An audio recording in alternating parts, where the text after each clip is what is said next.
நடிகர் விஜய் பிரச்சாரத்துக்கு வருவதற்கு முன்பாகவே பல சலுகைகளை மக்களுக்கு அறிவித்து விட்டார்.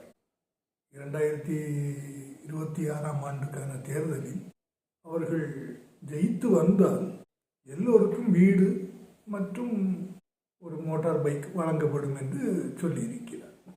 அத்தியாவசிய தேவைகள் என்பதை அவர் அறிந்து அதை பூர்த்தி செய்து தருவதாக ஒரு வாக்குறுதியை சொல்லியிருக்கிறார். பொதுவாக சலுகைகள் இதை மையப்படுத்தி தான் இருக்கும். அடிப்படை தேவைகளை நிறைவேற்றிக் கொள்வதற்கு தான் மக்கள் அரசாங்கங்களை தேர்ந்தெடுப்பது போல ஒரு மாயத்தோற்றம் உருவாகிவிடும். அந்த மாயத்தோற்றத்தை அவர் புரிந்து வைத்திருக்கிறார். அதற்கேற்ப தன்னுடைய வியூகத்தை வகுத்திருக்கிறார் என்றுதான் சொல்ல வேண்டும். அதற்காகத்தான் அவர் சொல்கிறார் என்னென்ன சலுகைகள் வழங்கப்படும் என்பதை. அதை அவர் சுருக்கமாகவும் பொருள்படவும் சொல்லியிருக்கிறார் என்பது புரிகிறது. அநேகமாக அதுதான் எல்லா கட்சிகளுடைய தேர்தல் அறிக்கையிலும் பிரதானமாக இருக்கப் போகிறது.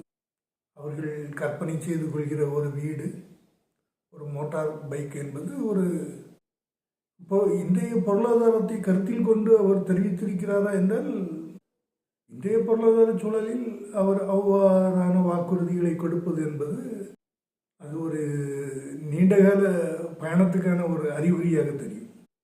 மக்கள் நம்பும்படியாக எளிமையாக சொல்வது என்பது சில கட்சிகள் கற்று வைத்திருக்கின்றன. மக்களை எப்படி எளிமையாக அணுகுவது அல்லது எளிமையாக ஏமாற்றுவது. 2 ஏக்கர் தருவதாக எல்லாம் சொல்லி பெரிய சாதனைகள் எல்லாம் செய்தார்கள். அதுபோன்ற செயல்களை எல்லாம் அவர் யோசிக்கவே இல்லை.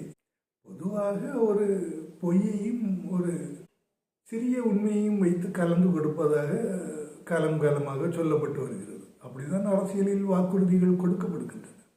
சில வாக்குறுதிகள் நியாயமானவை, சில வாக்குறுதிகள் அதை நோக்கி மக்கள் எதிர்பார்ப்பது போல ஒரு செயற்கையான ஒரு தோற்றத்தை உருவாக்கி விடுவார்கள்.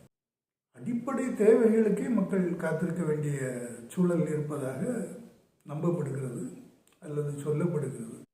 நடிகர் விஜய் அதை எப்படி தேர்தல் அறிக்கையில் வெளிப்படுத்தப் போகிறார் என்பதுதான் முக்கியம். தேர்தல் அறிக்கை தான் முக்கியம்.